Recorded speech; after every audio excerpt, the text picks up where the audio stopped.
Headlines के प्रायोजक हैं टफ कॉन टीएमटी। अब इंडिया बनेगा extra tough. Electronics item, dam roof furniture, आकर्षक फैंसी लाइट्स पर धमाकेदार ऑफर के लिए जल्दी पहुंचे प्रदीप सेल्स, मकतपुर रोड, गिरिडीह। हड्डी, नस एवं जनरल बीमारियों के इलाज में ना करे विलंब। पहुंचे पार्वती हॉस्पिटल, पता कॉलेज मोड़ के निकट, रेलवे ओवरब्रिज के पूर्व की ओर, सीहोडी, गिरिडीह। पिछले 100 वर्षों से आपके भरोसे का साथी काजिम अली हार्डवेयर, सोमानी के एक्सक्लूसिव शोरूम के साथ सभी प्रकार की टाइल्स, मार्बल, ग्रेनाइट और सैनिटरी आइटम विक्रेता। पता करबला मैदान के सामने, बरवाडी, गिरिडीह। अनीता इलेक्ट्रिक स्टोर लेकर आए हैं ऑफर ही ऑफर। खरीदारी के लिए आज ही पहुंचे। पता बाभन टोली मोड़, गिरिडीह।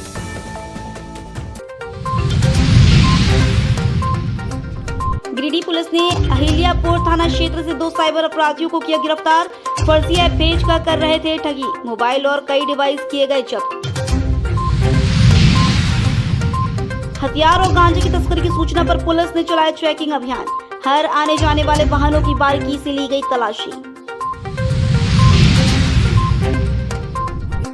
गिरिडीह पुलिस अधीक्षक ने मासिक अपराध समीक्षा के लिए की बैठक। लंबित कांडों की समीक्षा करते हुए पदाधिकारियों को अनुसंधान और निष्पादन में तेजी लाने का दिया निर्देश। और निमियाघाट थाना क्षेत्र के टेंगरक खुर्द में खाई में गिरी सवारी से भरा ऑटो। हादसे में 5 लोग गंभीर रूप से हुए घायल।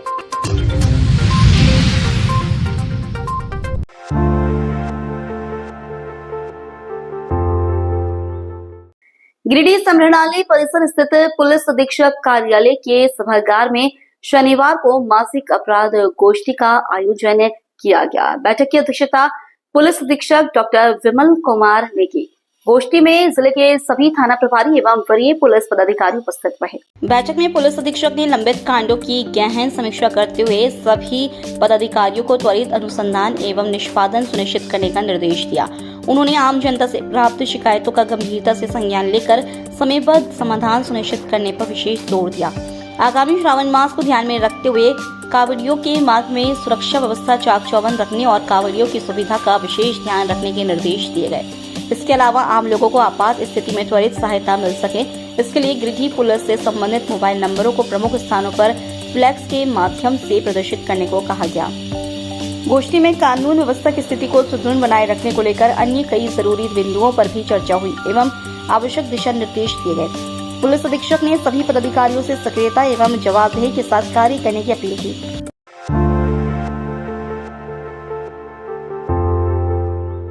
गांजा और हथियार की तस्करी की गुप्त सूचना पर शुक्रवार की देर शाम गिरिडीह पुलिस ने पचम्बा थाना क्षेत्र के भंडारी डी 6 नंबर के पास सघन वाहन चेकिंग अभियान चलाया। कार्रवाई का नेतृत्व गिरिडीह डीएसपी कौसर अली ने खुद किया। इलाके में अवैध नशा और हथियारों की तस्करी की सूचना मिलने के बाद पुलिस ने तुरंत मोर्चा संभाला और मुख्य सड़कों पर जांच अभियान शुरू कर दिया।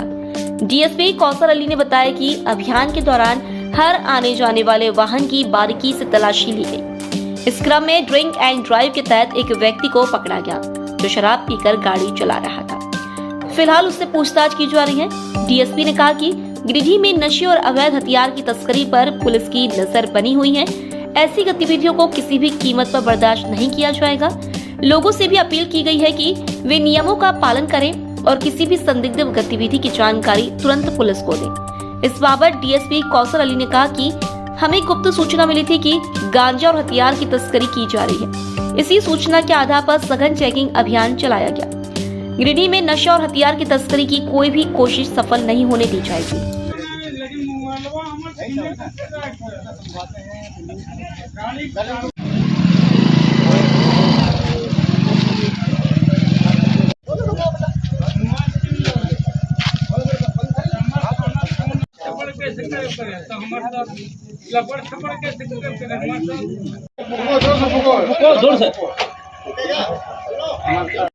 पूरे जोर से बोलिए। माशा अल्लाह का मतलब क्या है आप बताएंगे? गिरिडीह जिला में हम लोग आए दिन लगातार चेकिंग चलाते आ रहे हैं और इसी क्रम में चैताडी के जो गली नंबर 28 है 28 नंबर गली, उसमें से होकर आगे आज़ाद बस्ती में अभी हम लोग लगाए हुए हैं चेकिंग।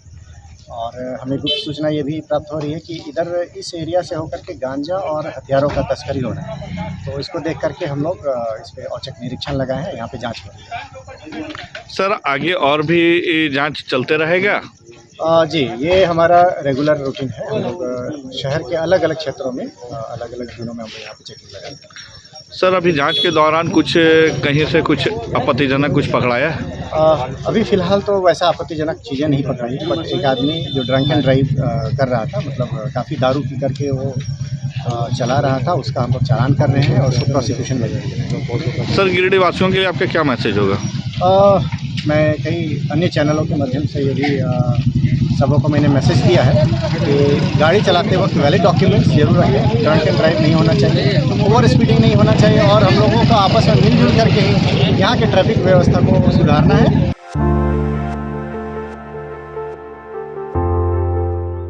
गिरिडीह जिले के अहिल्यापुर थाना क्षेत्र के नावाडीह में शुक्रवार को गिरिडीह साइबर पुलिस ने एक बड़ी कार्रवाई की। साइबर ठगी में संलिप्त 2 युवकों को गिरफ्तार किया गया है। शनिवार को एसपी डॉक्टर विमल कुमार ने प्रेस वार्ता कर बताया कि यह कार्रवाई गुप्त सूचना के आधार पर की गई है। गिरफ्तार आरोपियों के नाम मनीष कुमार मंडल और मिथुन कुमार मंडल है। दोनों की उम्र 19 वर्ष है और वे देवघर जिले के मार्गोमुंडा थाना क्षेत्र के खिजूरिया टांड गाँव के रहने वाले हैं। एसपी ने बताया कि दोनों आरोपी लोगों के मोबाइल पर फर्जी ऐप भेजते थे। लोग जब इन ऐप्स को डाउनलोड करते तो उनका मोबाइल पूरी तरह से हैक हो जाता। इसके बाद उनके बैंक खातों से पैसे गायब हो जाते थे। पुलिस ने मौके से 8 मोबाइल फोन और 9 सिम कार्ड जब्त किए। जब्त नंबरों से अब तक 7 अलग अलग साइबर ठगी के मामलों की शिकायतें दर्ज हो चुकी हैं। इस संबंध में साइबर थाना में कांड संख्या 27/2025 दर्ज कर लिया गया है। पुलिस मामले की गंभीरता से जांच कर रही है और गिरोह के अन्य सदस्यों की भी तलाशी जारी है। छापेमारी दल का नेतृत्व डीएसपी साइबर आबिद खान ने किया। उनके साथ साइबर थाना प्रभारी अजय कुमार, पुलिस निरीक्षक कुंजन कुमार, सहायक अवर निरीक्षक गजेंद्र कुमार और स्थानीय थाना के पदाधिकारी व सशस्त्र बल के जवान शामिल थे।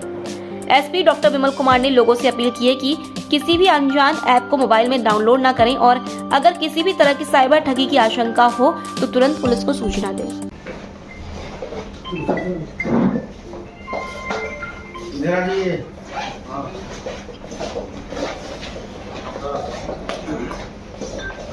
हम लोग भी यार पीछे आ जाओ।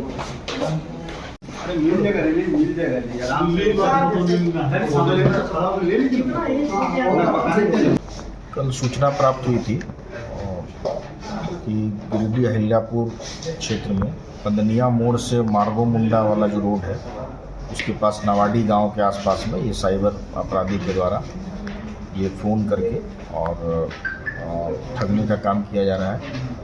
और ये लोग इसके आलोक में हम लोगों ने एक टीम बनाया एसपी साइबर के नेतृत्व में।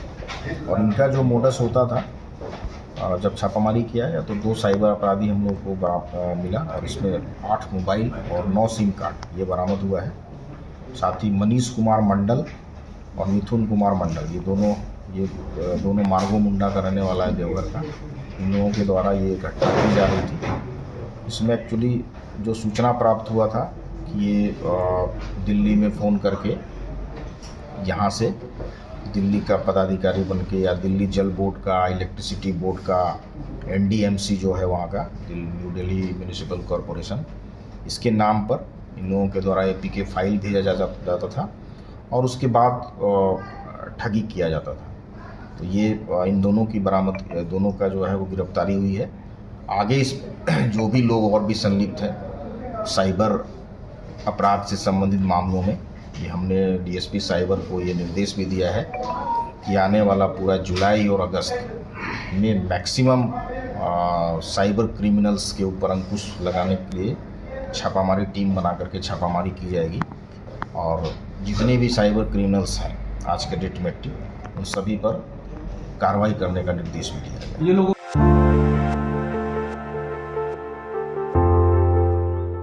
निमिया घाट थाना क्षेत्र के टेंगुरा खुर्द में शनिवार की सुबह एक बड़ा हादसा हो गया। सवारी से भरा एक ऑटो चालक अनियंत्रित होकर सड़क किनारे खाई में पलट गया। हादसे में ऑटो में सवार 5 लोग गंभीर रूप से घायल हो गए। स्थानीय लोगों ने तुरंत सभी घायलों को ऑटो से बाहर निकाला। इनमें एक बच्ची और 4 महिलाएं शामिल हैं। सभी को डुमरी रेफरल अस्पताल भेजा गया, जहां प्राथमिक उपचार के बाद एक महिला की स्थिति गंभीर देखते हुए उसे धनबाद रेफर कर दिया गया।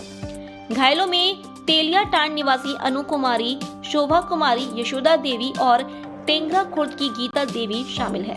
बताया जा रहा है कि सभी लोग बरघर काली पूजा करने के लिए डुमरी की ओर जा रहे थे।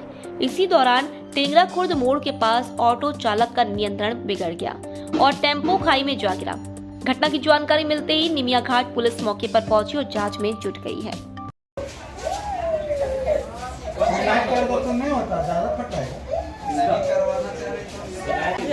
कहाँ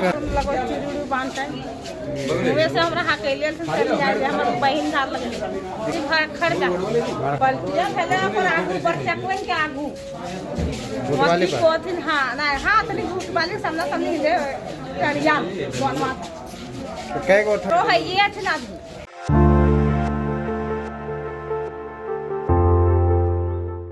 गिरिडीह जिले के तीसरे प्रखंड में एक परिवार पर ऐसी विपत्ति टूटी है जिसने पूरे गांव को गमगीन कर दिया है। बाबूलाल राय नाम के एक वृद्ध की शनिवार को मौत हो गई। इससे पहले 1.5 माह पहले ही उनके जवान बेटे मुकेश राय की बीमारी से मौत हो चुकी थी। बेटे के मौत का सदमा बाबूलाल राय झेल नहीं सके।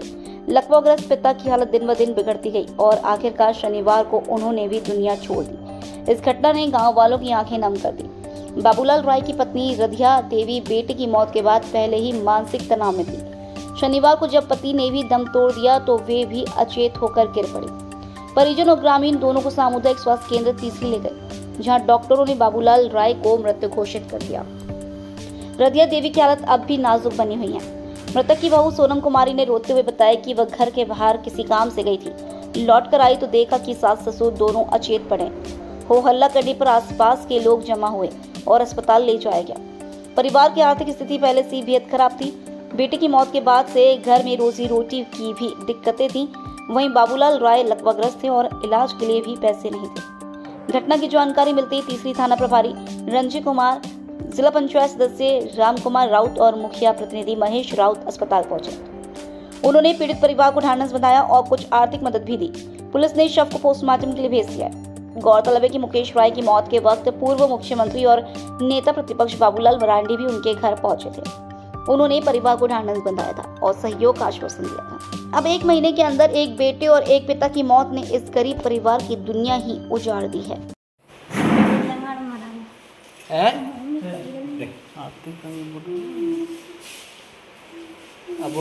बुढ़ा तभी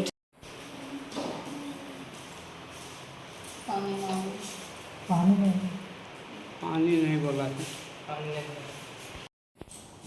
नहीं जाने, हम खेत देने थी, उधर से आए तो देखा इसमें। क्या देखे आप? हाँ, क्या देखे? मतलब सूतल थी से दोनों? हाँ, एक ही जगह? हाँ, कब की बात है? मतलब है 10-11 बजे। 10-11 बजे लाए कब यहाँ? यहाँ दूर 2:30 बजे लाए। हाँ, मैंने क्या लगता है वो कुछ सास ससुर।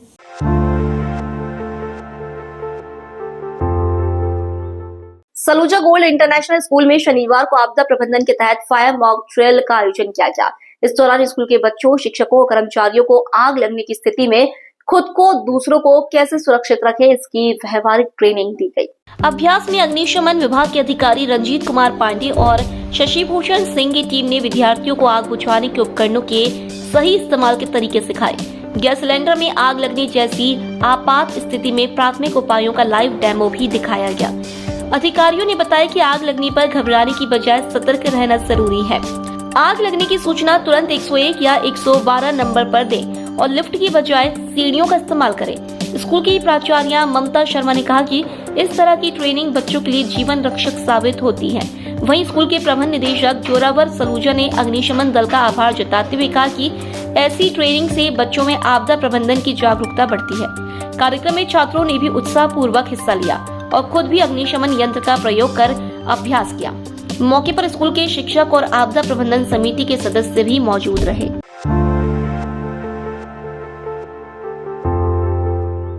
दिल्ली पब्लिक स्कूल गिरिडीह में आयोजित सीबीएसई क्लस्टर 2 का 5 दिवसीय खो-खो प्रतियोगिता शनिवार को संपन्न हो गया। प्रतियोगिता की शुरुआत 15 जुलाई से हुई थी, जो 19 जुलाई तक चली। इस खेल महाकुंभ में झारखंड और बिहार के करीब 1200 छात्र छात्राओं ने अपनी सहभागिता दिखाई। समापन समारोह में मुख्य अतिथि के रूप में विद्यालय के चेयरमैन बलजीत सिंह सलूजा, डायरेक्टर त्रिलोचन सिंह सलूजा और सीबीएसई पर्यवेक्षक राजेश प्रसाद सिन्हा मौजूद रहे। सभी अतिथियों का स्वागत बुके और स्मृति चिन्ह देकर किया गया। विजेता प्रतिभागियों को ट्रॉफी और मेडल प्रदान किए गए। इस दौरान चेयरमैन बलजीत सिंह सलूजा ने बच्चों को खेल के महत्व पर संबोधित करते हुए कहा कि खेल न सिर्फ शारीरिक बल्कि मानसिक विकास का भी जरिया है। उन्होंने खिलाड़ियों को राष्ट्रीय स्तर पर सफलता की शुभकामनाएं दी। पर्यवेक्षक राजेश प्रसाद सिन्हा ने आयोजन की सफलता के लिए सभी को बधाई दी और कहा कि इस तरह के आयोजन बच्चों के सर्वांगीण विकास के लिए जरूरी है। विद्यालय की प्रिंसिपल डॉक्टर सोनी तिवारी और उप प्राचार्य विकास सिन्हा के नेतृत्व में शिक्षकों की टीम ने आयोजन को सफल बनाने में दिन रात मेहनत की।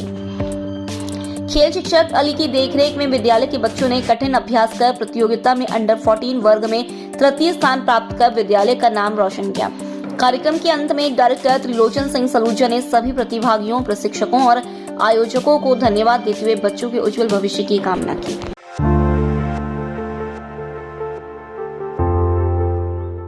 गिरिडीह जिला तेलिक साउथ सभा की ओर से शनिवार को हुट्टी बाजार प्रांगण में सावन मिलन समारोह का भव्य आयोजन किया गया। कार्यक्रम में महिलाओं ने बढ़ चढ़कर हिस्सा लिया। इस दौरान महिलाओं ने खेल, सौंदर्य आदि प्रतियोगिताओं में हिस्सा भी लिया। कार्यक्रम की अध्यक्षता महिला प्रकोष्ठ की अध्यक्ष सुचिता देवी ने की।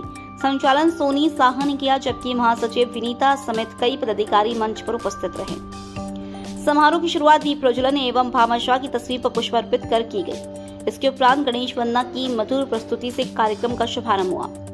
अध्यक्ष सुचिता देवी ने सावन माह की धार्मिक और सांस्कृतिक महत्वता पर प्रकाश डालते हुए इसे भक्ति और हरियाली का महीना बताया। उन्होंने कहा कि सावन का यह पर्व समाज में समरसता, भक्ति और सौहार्द का संदेश देता है। कार्यक्रम के दौरान मनोरंजक खेल और सौंदर्य प्रतियोगिता का आयोजन किया गया, जिसमें बड़ी संख्या में महिलाओं ने भाग लिया।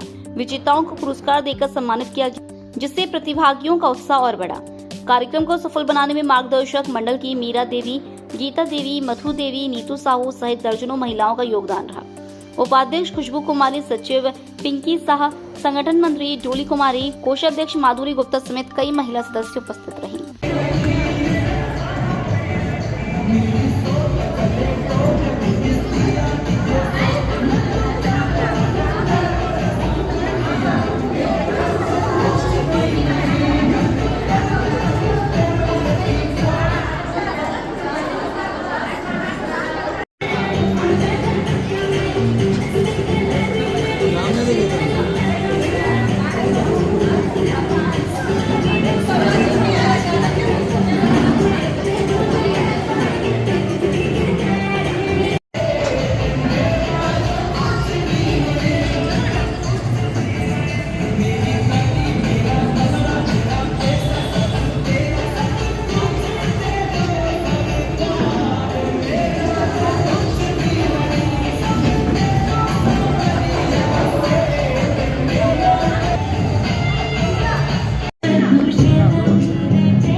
सुनो गणपति बप्पा मोरया, परेशान करे मुझे छोरियां।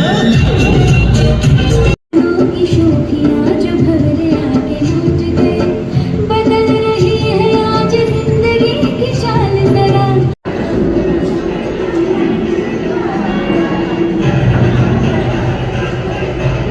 मेरे भाई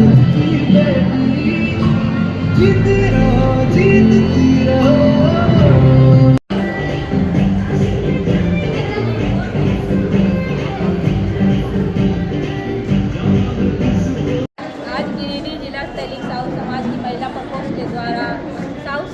के प्रांगण में सावन मिलन समारोह मनाया गया महिलाओं के द्वारा। ये हर साल की तरह इस बार भी हम लोग मनाए हैं और ये सावन महोत्सव में सभी महिलाओं ने हरी परिधानों में पहन के आती हैं और बहुत ही अच्छी लगती हैं। ये सावन का महीना हमारे सनातन धर्म में बहुत ही महत्व रखता है। इसमें सब शिव भक्ति में सभी लीन रहते हैं, सब भक्तजन शिव भक्ति में लीन रहते हैं। और हमारे यहाँ आज सभी महिलाओं ने अच्छे बच्चे और महिलाओं ने नृत्य डांस में सभी भाग लिए और पूरे गाए झूमे नाचे और सबको गिफ्ट भी दिया गया।